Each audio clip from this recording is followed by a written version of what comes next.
السلام عليكم ورحمة الله وبركاته. حسام حسن بيقول لك انا بتضايق من النقد والانتقاد وبتاع مش عارف ايه. احنا بنقول له ببساطة خالص، يعني انت ما خدتش عمر جابر وخدت عمر كمال عبد الواحد، رغم ان عمر كمال عبد الواحد قال عليك في لقاء اللي ما اتقالش من حد لغاية دلوقتي، وبرضه خدته ولاعبته لانك ما تقدرش ما تاخدوش. انت بس عامل راجل على الزمالك واداره الزمالك وجمهور الزمالك وبتاع مش عارف، على الرغم ان كل السنين اللي فاتت من ساعه حسام ما سبت الاهلي اللي واقف معاكم مكبرك جمهور الزمالك. تخيل جمهور الاهلي ما سندكش بكلمه في خلال 20 سنه، اللي شايلك وعمل لك وحطك وعمال بيدافع عنك السنين دي كلها جمهور نادي الزمالك ونادي الزمالك اللي أعادك للحياة من تاني، اللي انت دلوقتي بتعاند معاه واخدها عين.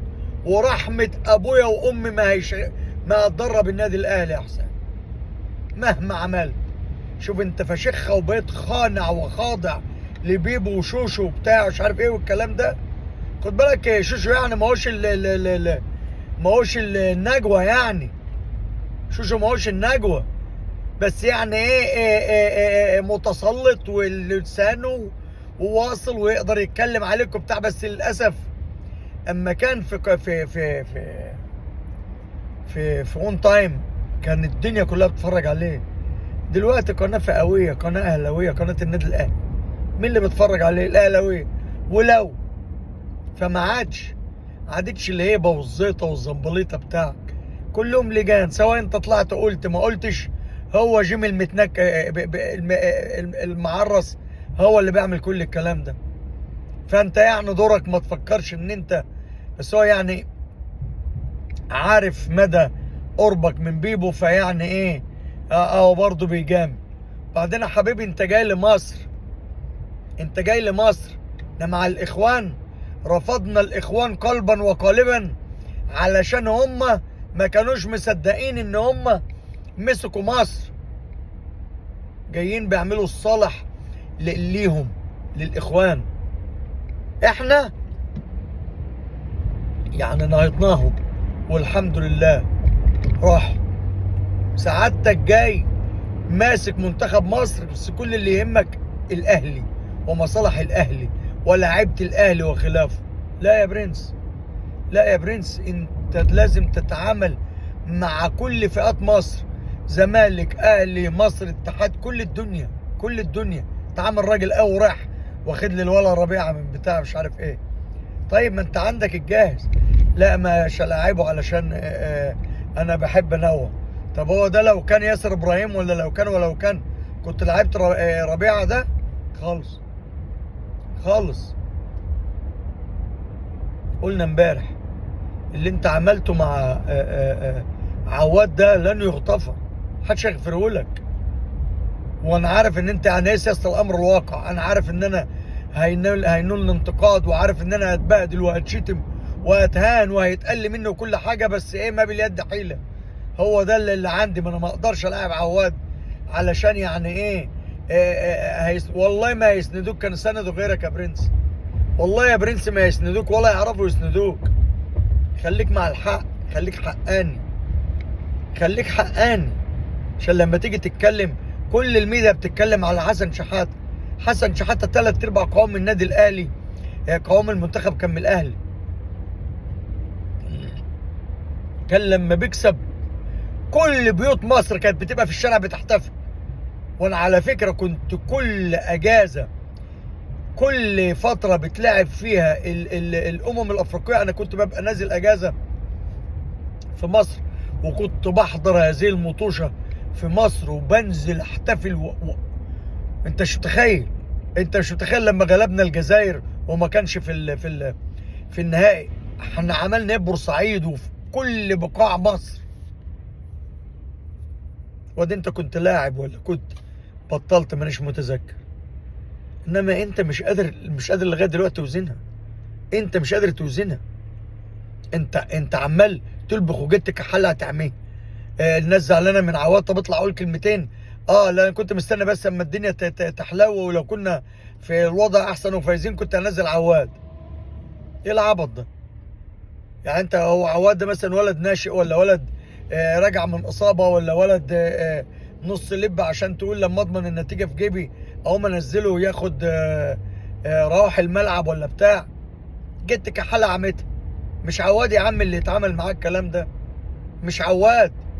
بالك عواد سابقا ما كانش حد يقدر يقول لك حاجه عشان تفكر، عشان بس يعني نصدق معاك ان احنا الفكره مش فكره الوان. عواد لو ما كانش كويس اقسم بالله ما كان في زملكاوي زعل خالص خالص. ما انت جيت في فتره من الفترات وما حصلتش في تاريخ الكوكب مش مصر، خدت شوبير والشناوي والواد حمزه علاء بتاعهم ده، بس كان عواد تايه وصبح ما فيش. انما لا، عواد دلوقتي احسن حارس مرمى في مصر، وده واجع اعتراض الزملكاويه، علشان عواد ان فيري جود شيب. عواد كويس، مستواه كويس، فكان يستحق انه ينضم. تطلع تكحلت يقول لك لو كان الريح طيب كنت نزلته. يا عم ريح طيب ايه وبتاع ايه؟ وبعدين يعني ايه؟ انا ما يهمنيش، انا مكمل الانتقاد، انا بزعل من الانتقاد. ما يقولوا علينا يقولوا كلامهم مش في بالنا. ايه يا عم في ايه يا عم؟ لازم تكون حسيس. تشوف الجماهير كم 10 كم ده، ما جابوش 1000، ما جابوش 1000. رسالة ليكم طبعا تقول لك لا اصلا يعني ايه؟ يعني ما معناه ان ناس قاصدين يعملوا فيك كده يعني. منعوا الجماهير ايه؟ لو انا عايز اروح ايه اللي يمنعني؟ مثلا الجماهير مش عايزه تروح عشان مش طايقاك، ما هيش طايقاك. ويا ابو ريده، يا ابو ريده، بالله عليك لو عايز تكسب الشارع المصري وتكسب الارضيه، بنقول لك من اولها اهو، اقيل حسام حسن، اقيل حسام حسن. ويا حسام حسن لو انت راجل بتفهم وراجل عقلاني، تنحى تنحى، لان انت غلطاتك كترت والجمهور مش هيغفر لك تاني، وابو رضا قاعد متربص لك، وعلى اقل غلطه هتمشي. فخدها من قصرها وامشي يا زملكاويه، يا ايها الناس اللي بتفهم، يا اهلاويه، يا ايها الناس اللي بتفهم. هاشتاج محترم اقيله حسام حسن.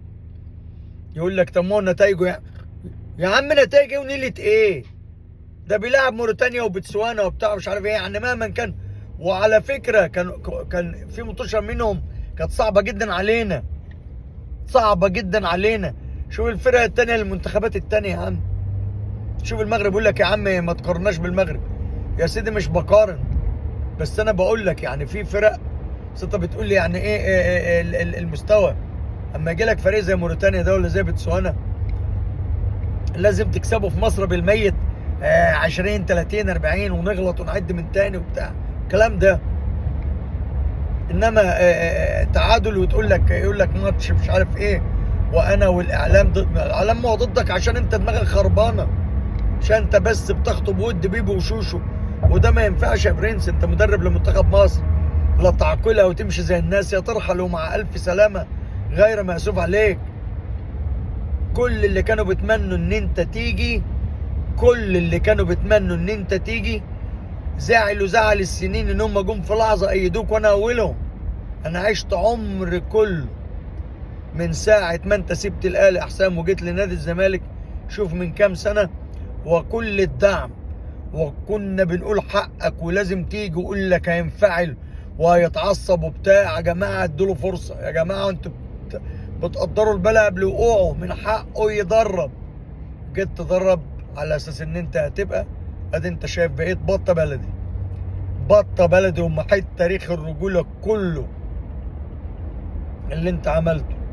وطبعا انا اذكر الناس بحاجه، موقفك مع زوجتك وان كانت مخطئه،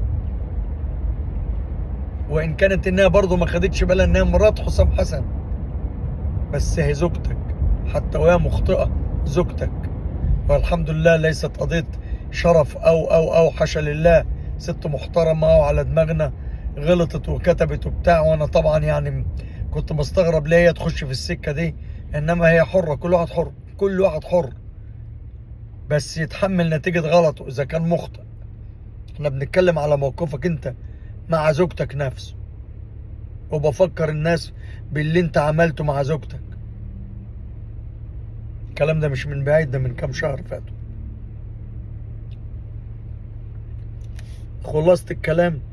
خلاصة الكلام أحمد سليمان قالها خالصة مخلصة، وكل الدعم لما أقره أحمد سليمان. طبعا هو سيد أبو حفيظة، سيد سبع حفيظ قاعد معاه وانا مش عارف يعني. يا عم مهيب، ايه سيد ابو حفيظ عشان تجيبوا تقعدوا جنب قيمه زي احمد سليمان؟ يا جماعه عيب،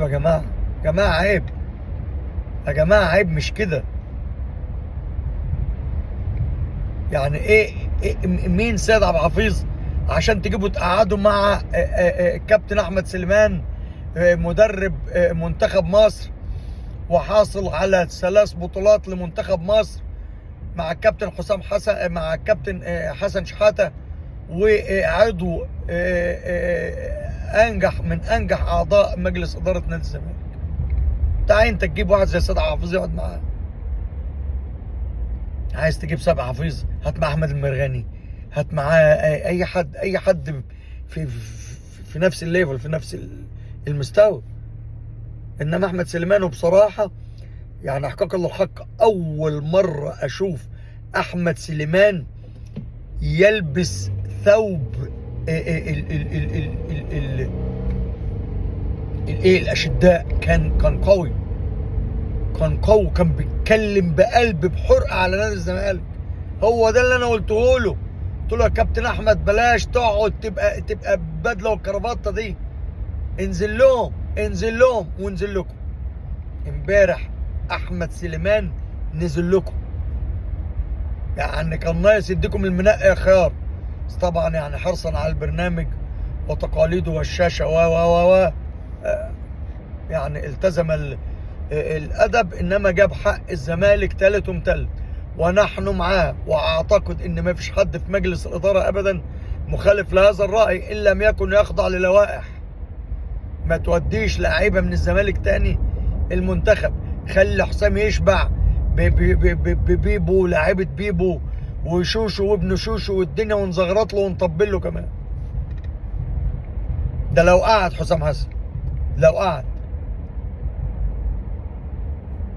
ده الراجل ده ما لعبش الواد ناصر ماهر الا لما استوينا، ما لعبوش الا لما استوينا كلام. مش هيفيدوك بحاجه. بص، ثوب، في مثل يقول لك ثوب الرياء يشف عما تحتيه، فاذا التحفت به فانك عاري. حسام حسن، انت بترتدي او يعني ثوب الرياء يشف، فاذا التحفت به انت بتلتحف بثوب الاهلي، وهذا رياء يعني مش هيسندك. ثوب الرياء يشف عما تحتيه، فاذا التحفت به فانك عاري. مات الكلام.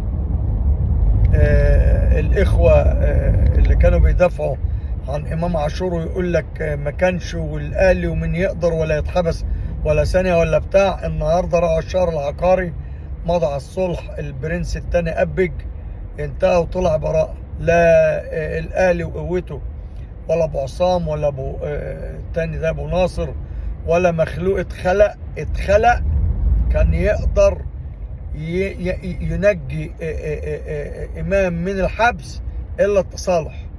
1000 مليون تحية لقضاء مصر الشامخ، 1000 مليون تحية لقضاء مصر الشامخ، 1000 مليون تحية لقضاء مصر الشامخ. بس فتوانا بقى والعضلات واحنا والخطيب والاهلي والبتاع، محدش يقدر يلمسه ومحدش يقدر يعمله، وبيلعب في النادي الاهلي ولا ثانية ولا بتاع. كان هيدخل هناك وما ادراكم ايمان بجد بقى، لولا يعني من فضل الله هو ربنا رايدها سنة عن نفسي وبعلنها تاني وتالت وعاشر. والحمد لله انا املك من الجرأة ان انا اقول لك الكلام ده. انا كنت بتمنى من كل قلبي انه يخش السجن، انا كنت بتمنى من كل قلبي انه يتحبس، لا للتشفي لا للبتاع. حاشا لله يا عم، ما احنا قلنا لا للتشفي وقلنا حاشا لله وقلنا عيب وهنناه على البراءة. طلعوا عملوا على عيالنا يعني عملوا عليهم افلام، وندخل نتكلم نتسب ونتبادل، وقال لك الحبسجيه وعيش وحلاوه ودنيا وبتاع الميديا المتناكه بتاع جمال المتناك القرن. يعني انا نفسي اطلع زي ما انا قلت ما عدتش اتلفظ بالالفاظ دي تاني، بس هاو ازاي حد يقول لي ازاي انت بتكلم اشكال وسخه زي دي؟ طب انت هتكلمهم بانه شكل؟ يعني لما تيجي تتكلم مع واحد قرني هتكلمه يعني هتكلمه ازاي بانه منطق؟ والافظع من كده بقى، خشوا على الميديا بتاعتهم اللجان، خشوا على الفيسبوك وشوفوا اللجان بتاعتهم عامله ازاي. شويه اشكال، شويه عيال، مش هقدر اقول رخامه، يعني مش رخامه، الرخامه دي لذيذه، الرخامه دي كلمه مهذبه. يخرب بيت الاشكال الوسخه دي، اشكال وسخه بحق ورمي بقى. منهم واحد خول طلع يقول لك شفتم عواد ومحمد صبحي ما نزلوش التمرين مع شوبير، مع مصطفى شوبير علشان مش عارف ايه. فانا قلت جايز غلط، احنا ساعات بنغلط يا جماعه. اسيبه تاني يقول لك ومحمد صبحي، وتالت في نفس الفيديو ومحمد صبحي وكتب العنوان عواد ومحمد صبحي. يخرب بيت التخلف يا متخلف يا ابن المتخلفه. ده كان عواد والهادي سليمان، كان عواد والهادي سليمان، مش محمد صبحي. محمد صبحي مش في المنتخب اصلا.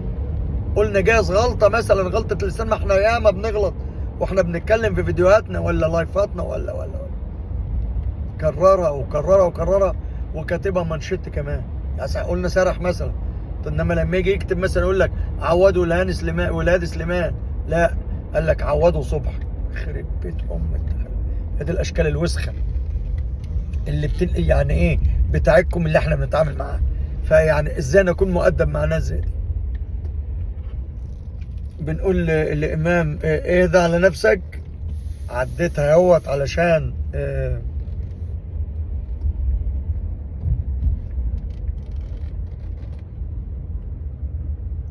هو ربنا كريم وعداك، فيعني ظبط حالك كده والا هتبقى مشكلتك مشكله.